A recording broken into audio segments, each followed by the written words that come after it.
백송의 불로삼.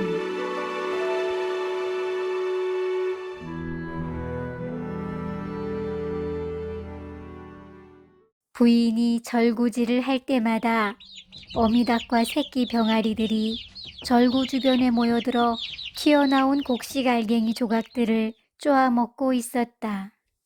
닭들을 쫓아내며 알갱이를 줍고 있는 부인을 내려다보며 백송은 말했다. 네, 다녀오리다. 내 걱정은 하지 말고 어머님을 잘 모시고 있으시오.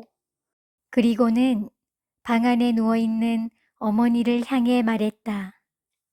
어머니, 제가 다려놓은 탕약을 잘 드시고 계세요. 백송아, 어디 가려고 하는 것이냐? 나는 이제 죽어도 여한이 없으니 이제 그만 산에 가지 말거라. 어머니, 아니되옵니다. 내 반드시 어머니의 병을 낫게 할 약초를 캐올 것입니다. 그러니 집에서 기다리고 계십시오. 어머니의 병을 낫게 한다는 귀한 약초가 있는 곳을 알아냈으니 조금만 기다려 주십시오. 어머니, 갔다 올 테니 걱정하지 마세요. 그럼 다녀오겠습니다. 어머니께 인사를 마친 백송은 배웅 나온 부인을 뒤로 한 채 약초 바구니를 어깨에 메고 절벽 고을을 찾아 길을 떠났다. 절벽 고을을 찾은 사람은 있어도 그 고을에 도착한 사람은 없다고 들은 백송은 발길이 무거웠다. 약초 바구니 안에 약초 괭이며 절벽 덩굴 사다리를 올라가기 위한 장비까지 챙겨가고 있었다. 높은 절벽이 푸른 고원에 자리 잡은 절벽 고을에 올라가려다 죽은 사람이 많았다. 그래서 절벽 고을 아래 천길 낭떠러지 숲속에는 백골이 널브러져 있었다. 그곳은 구름과 안개에 잠겨 있으며 향기로운 꽃향기와 끊이지 않는 폭포수 소리로 신비로웠다. 그렇지만 그 절벽 고을에 들어가려면 목숨을 걸어야 했다. 그 고을로 들어가려면 가시덩굴로 엮은 12개의 긴 가시덩굴 사다리를 올라가야 했다. 고을로 올라가는 절벽에 수직으로 세워진 그 사다리 중간중간 썩은 사다리가 나타나 잘못 밟으면 낭떠러지로 떨어져 죽었다. 그 옆으로는 폭포수가 흐르고 있어 구불구불한 덩굴 사다리는 매우 미끄러웠다. 다른 쪽 절벽으로는 절대로 올라갈 수가 없었다. 그래서 신의 허락을 받지 못한 사람은 절벽 고을에 들어갈 수 없다고 했다. 백송은 어느 커다란 계곡에 이르렀다. 그곳에는 백발의 한 노인이 더덕을 캐고 있었다. 어르신 안녕하세요. 길 좀 묻겠습니다. 이곳이 절벽고을로 가는 길인지요? 그러자 노인은 뒤돌아보며 말했다. 그렇소. 그런데 무슨 일로 그곳을 가는 게요? 아프신 어머님을 위해 약초를 캐러 갑니다. 노인은 고개를 끄덕이더니 백송을 쳐다보며 말했다. 효자구만. 그곳엔 가지 마시오. 내 약초를 줄 테니 이것을 가져다 어머니에게 탕을 끓여 올려보시게. 백송은 고개를 갸웃거리더니 노인을 내려다보며 말했다. 아닙니다, 어르신. 말씀은 고맙지만 저희 어머니는 일반 약초로 나을 수 있는 병이 아닙니다. 참으로 안타까운 일이로구나. 그곳에 가면 위험하다네. 백골이 돼서야 돌아올 수 있는 곳이네. 가지 말게나. 어르신, 저는 어머니를 위해 꼭 가야만 합니다. 알겠네. 그렇다면 이것을 가져가게나. 노인은 약초 바구니에서 곰치나물 잎으로 싼 것과 명이나물 잎으로 싼 것을 백송의 손에 건네주며 말했다. 그리고 산초잎도 가져가게나. 뱀이 나타나면 산초 잎을 두 손바닥 안에 넣고 비벼 온몸에 바르게. 자, 그럼 살아서 돌아오기를 빌겠네. 노인은 백도라지를 캐기 위해 자리를 옮겼다. 백송은 노인에게 감사의 인사를 올리고 적벽고을의 첫 입구인 큰 동굴로 들어섰다. 동굴 안은 어두웠다. 그렇지만 저 멀리 나가는 작은 입구에서 희미한 빛이 보였다. 그 빛을 향해 걸어갔다. 잠시 후 검은 박쥐들이 백송의 앞길을 막으며 거칠게 날고 있었다. 백송은 황급히 박쥐 무리를 해치고 달렸다. 동굴 바닥에 첨벙첨벙 물소리가 났으며 넘어지고 다치고 박쥐에 물려 피를 흘렸다. 그렇게 온몸이 뜯긴 채 동굴을 빠져나왔다. 그때 첫 번째 덩굴 사다리가 보였으며 아래를 내려다보자 백자인 줄 알았던 것들이 자세히 보니 백골들이 이곳저곳에 흩어져 있었다. 깜짝 놀란 백송은 순간 아찔하여 떨어질 뻔했다. 참으로 무섭구나. 아니, 저 아래에 백골들이 저렇게 많다니 참으로 무서운 것이구나. 백송은 두려움에 꼼짝 못하고 한 발짝도 사다리를 올라갈 수 없었다. 잠시 후 어머니를 떠올린 백송은 다시 사다리를 잡고 한 발짝 한 발짝 올라가기 시작했다. 옆으로 떨어지는 폭포수의 물방울이 사다리를 적시고 있어 손발이 미끄러웠다. 그래도 두려움을 떨쳐내며 손과 발에 힘을 주어 힘겹게 올라갔다. 백송의 머리 위로 떨어지는 물 한 방울이 커다란 돌덩어리 같았다. 그렇게 돌덩어리 수백 개를 머리에 맞고서야 겨우 첫 번째 사다리를 올라갈 수 있었다. 머리가 아파 견딜 수가 없었다. 잠시 앉아 있을 수 있는 바위 공간이 있었으며 그 뒤로 작은 동굴이 보였다. 백송은 숨을 몰아쉬며 엎드려 있었다. 잠시 후 숨을 돌리고 동굴 쪽을 바라보았다. 그때 동굴 안에서 갑자기 두 눈이 번뜩였다. 깜짝 놀란 백송은 온몸이 굳어버렸다. 반달곰이 나타난 것이었다. 온몸을 벌벌 떨면서 이제 죽었구나 하며 어머님을 떠올렸다. 어머니, 어찌하면 좋겠습니까? 속으로 외치며 눈물을 흘렸다. 그때 백송의 머릿속에 떠오른 것은 백발 노인이 건넨 곰취였다. 젊은이, 곰을 만나거든 내가 준 곰취를 내놓게나. 백송은 얼른 약초 바구니에서 곰취나물 뭉치를 꺼내 곰 앞에 내놓았다. 그러자 곰은 천천히 다가와 곰취나물을 들고 동굴 속으로 사라졌다. 백송은 눈앞에 나타났던 곰이 사라진 것이 믿기지 않았다. 아직도 벌벌 떨리는 손발로 겨우 도망쳤다. 두 번째 가시덩굴 사다리가 나타났다. 첫 번째 사다리보다 가시가 크고 날카로웠다. 손으로 잡을 수가 없었다. 가시를 잘라내거나 쳐내야 했다. 약초 바구니에서 꺼내든 약초갱이를 한 손에 들고 덩굴 사다리 가시를 쳐내며 올라갔다.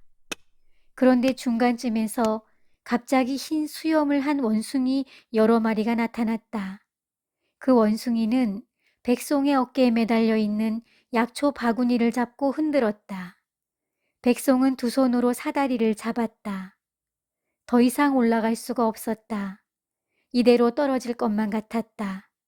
한 손으로 사다리에 가시를 쳐내야 올라갈 수 있는데 원숭이 때문에 아무것도 할 수 없었다. 그때 부인이 넓은 만개나무 잎으로 싸준 달걀이 떠올랐다. 그 달걀을 꺼내 원숭이에게 건넸다. 그러자 달걀을 두 손으로 까먹느냐고 바쁜 원숭이들은 더 이상 백송을 잡고 흔들지 못했다. 그 사이 백송은 사다리 가시를 쳐내며 올라갔다. 그렇게 힘을 다 빼고 올라간 그곳에는 작은 구멍들이 무수히 많이 보였다. 잠시 고개를 돌려 먼 산을 바라보았다. 그렇지만 안개 때문에 잘 보이지 않았다. 일어나 숲속으로 들어가려 하자 갑자기 작은 구멍 속에서 뱀들이 우르르 쏟아져 나왔다. 다리를 옮길 수가 없었다. 백송은 머리가 하얘졌다. 굳어버린 두 눈동자는 땅바닥을 기어오는 뱀들을 향하고 있었지만 움직이지 못했다. 그 순간 백발 노인이 건네준 산초잎이 떠올랐다. 백송은 얼른 산초잎을 양 손바닥에 비벼 정신없이 온몸에 발랐다. 강한 산초향이 온몸에 번졌다. 그러자 뱀들이 거짓말같이 다시 구멍 속으로 들어갔다. 백송은 그 이후 용기를 내어 4번째, 5번째, 6번째 덩굴 사다리를 올라갈 수 있었다. 체력이 다 떨어져 더 이상 올라갈 수 없었던 백송은 잠시 자리에 앉아 쉬고 있었다. 주변은 온통 깎아지른 기암괴석 사이로 소나무와 약초, 수풀이 우거졌다. 그때 숨어있던 거대한 백색 호랑이가 갑자기 나타나 으르렁거렸다. 그 순간 백송은 약초 바구니에서 명이나무를 재빨리 꺼내 자신의 온몸에 발랐다. 그러자 호랑이는 마늘과 같은 명이나물의 지독한 냄새에 진저리를 치며 숲속으로 돌아갔다. 그렇게 해서 백송은 힘들게 절벽 고을에 도착했다. 그때 절벽 고을의 수장으로 보이는 한 양반이 백송의 목에 칼을 들이대고 물었다. 네 이놈, 이곳이 어디라고 왔더냐? 너도 다른 사람들처럼 감히 불로 삼을 노리고 왔더냐? 아이고, 딸이 아닙니다. 저희 어머님이 죽을 병에 걸렸습니다. 그래서 어머님이 불로삼을 먹으면 낫는다고 해서 이곳을 찾아왔습니다. 네 이놈, 이놈도 다른 놈들처럼 말하는구나. 나를 속일 셈이냐? 괘씸한 녀석이구나. 내 놈도 불로삼을 캐어 돈을 벌어보려고 온 것이 아니더냐? 백송은 납작 엎드려 빌고 또 빌었다. 아닙니다. 저는 오로지 어머님을 구하기 위해 찾아왔습니다. 그래? 그럼 내 놈의 어머니가 누구더냐?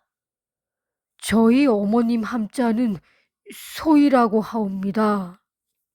소희라는 이름을 들은 한 노비가 깜짝 놀라며 백송의 얼굴을 뚫어져라 쳐다보았다. 이놈을 창고에 가두거라. 백송의 팔을 붙잡고 끌고 가던 노비가 물었다. 자네의 이름이 무엇인가?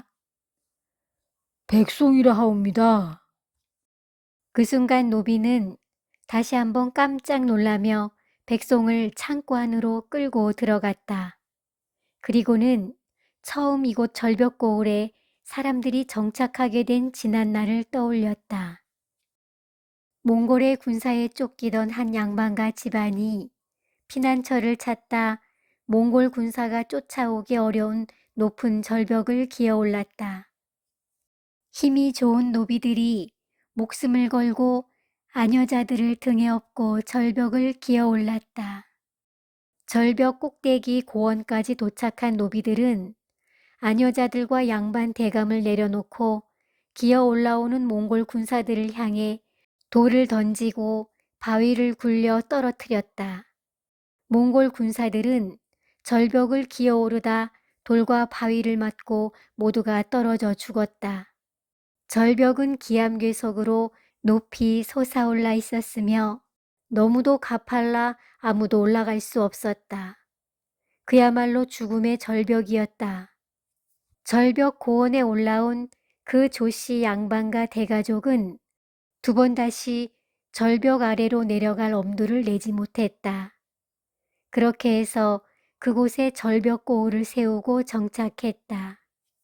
그러나 먹을 것이 거의 없고 곡물 재배가 불가능한 땅이어서 산나물과 약초로 근근히 살아갔다. 그때 약 효능이 뛰어난 불로삼을 처음 발견하게 됐던 것이다. 하지만 쌀과 보리 없이 계속 살아가기가 힘들었다. 절벽 고을에서는 논농사가 되지 않았다. 그래서 노비를 평지 고을로 내려보내 그곳 농가에서 농사를 지어주고 곡식을 얻어오게 했다. 그때 절벽을 오르내리면서 덩굴 사다리를 만들었던 것이다. 그 사다리를 만들었던 노비가 백청이었다. 그 백청이란 노비는 평지 고을에 내려가 농사를 지어주고 한 농부의 딸과 눈이 맞아 사랑에 빠졌다. 사랑에 빠진 백청은 쌀과 보리를 등에 매달고 죽을 고비를 넘겨가며 죽음의 절벽을 기어올랐다. 절벽을 오르내리는 순간들이 무서웠지만 한편으론 행복했다. 농한기 백청은 그 사랑하는 농부의 딸을 그리워했다. 백청은 하얀 눈에 뒤덮인 저 절벽 아래 들판을 바라보다 야산에 한적하게 자리 잡은 작은 초가 하나를 하염없이 내려다 보았다. 그곳에는 농부의 딸이 살고 있었다. 굴뚝에서 회색빛 연기가 올라왔다. 가족이 아랫목에 둘러앉아 화로에 고구마를 구워 먹고 있는 것인지 밤을 구워 먹고 있는 것인지 궁금했다. 그러다 봄을 맞이했다. 그러면 농사철이 시작됐다. 그녀를 만날 수 있는 날이 다가온 것이었다. 백청은 절벽 위로 꽃향기가 올라오면 안방을 찾아가 말했다. 대감마님, 농사 지으러 아랫마을에 내려갔다 오겠습니다. 그래, 알았다. 어서 갔다 오거라. 절벽을 조심해서 내려가거라. 네, 대감마님. 다른 노비들은 절벽을 내려갈 엄두를 내지 못하고 있어서 모두가 눈치만 보고 있었던 차였다. 백청은 농부의 딸을 만나기 위해 먼저 자청했던 것이었다. 백청은 그 험난한 절벽을 내려가 진달래와 개나리가 활짝 피어오른 산과 들판을 지나 달려갔다. 낭자, 내가 왔소. 그동안 잘 지내시었소? 네, 도련님. 추운 겨울을 어찌 지내시었는지요? 노비신 분인 저에게 도련님이라 불러주시니 몸둘 바를 모르겠습니다. 잘 지냈습니다. 저 절벽 고을에서 낭자의 집을 매일 내려다보며 그리워했습니다. 아휴, 도련님, 부끄럽사옵니다. 어찌 그런 말씀을 하시는지요? 농부의 딸은 얼굴이 빨개지며 살며시 웃었다. 백청은 약초 바구니 안에 절벽에서 자라고 있는 영지 버섯이며 송이를 따왔다. 영지와 송이를 받아든 농부의 딸은 환하게 웃으며 말했다. 어찌 귀한 버섯을 가져오셨는지요? 받아도 되는 것인지요? 그렇소. 내 그대를 위해 절벽에서 따왔소. 아, 이거 참 그대의 이름도 모르는군요. 머리를 극적이며 백청이 말했다. 소희라고 합니다. 두 사람은 함께 농사를 지었으며 초가에서 같이 식사하고 같이 생활을 했다. 논과 밭을 갈고 가을 거지를 했다. 탈곡을 마친 두 사람은 겨울이 찾아오기 전 초가 안방 아랫목에서 고구마와 밤을 구워 먹었다. 가을밤, 달맞이꽃이 노랗게 물들인 밤길을 함께 걸었다. 수박과 참외밭 오두막에 올라 달빛을 오랫동안 쳐다보다 백청은 자신의 마음을 고백했다. 귀뚜라미가 우는 그곳에서 사랑을 나누었다. 그리고 백청은 한여름밤 소이와 참외를 먹으며 날아다니는 반딧불이 연두빛 불꽃을 떠올렸다. 겨울이 찾아오기 전 어느 날 소희의 아버지가 갑자기 병이 들어 그만 쓰러졌다. 그때 백청은 허겁지겁 절벽고을을 찾아가 불로삼을 몰래 훔쳐왔다. 그 불로삼으로 소희 아버지의 병을 낫게 해주었다. 소희는 자신의 아비를 구해준 백청을 평생 지아비로 삼기로 결심하고 내려와 함께 살 것을 권했다. 네, 그리하리라. 대감 마님께 기회를 봐서 노비 신분을 풀어달라고 하겠소. 그렇게 약조하고 백청은 다시 절벽고을로 돌아갔다. 그런데 백청을 기다리고 있던 절벽고을 조대감은 다른 노비들을 시켜 백청을 멍석말이를 했다. 조대감은 백청을 노려보며 말했다. 네 이놈! 어찌 내 허락 없이 불로삼을 훔쳐갔더냐? 대감 마님, 사실은 제가 농사 지어 주었던 농부가 갑자기 병이 들었기에 말씀을 드리지 못하고 그만 불로삼을 훔쳐가 농부의 병을 치유해 주었사옵니다. 대감 마님, 죽을 죄를 지었사옵니다. 용서해 주십시오. 네 이놈! 내가 곡식을 얻어온다 해서 그렇게 함부로 행동을 한 것이냐? 대감 마님, 아니옵니다. 그런 것이 아니옵니다. 듣기 싫다. 이놈! 이놈을 당장 광에 가두거라. 그 이후로 백청은 절벽고을을 내려가지 못했다. 노비는 다시 한번 백송의 얼굴을 살펴보았다. 자네 어머니가 소희라고 했던가? 그렇습니다. 자네 어머니가 자네 아버지가 누구라고 하던가? 백청이라 했습니다. 자네 어머니는 지금도 혼자 사는가? 네. 노비는 그 자리에서 눈물을 흘리며 말했다. 내가 내 아비다. 내 이름이 백청이란다. 아, 믿어지지가 않습니다. 이곳 절벽고을에 사신다는 이야기는 들었지만 백청은 아들을 쳐다보며 새벽에 이곳을 빠져나가자고 했다. 창고를 나온 백청은 불로삼을 몰래 캐어 숨겨놓았다.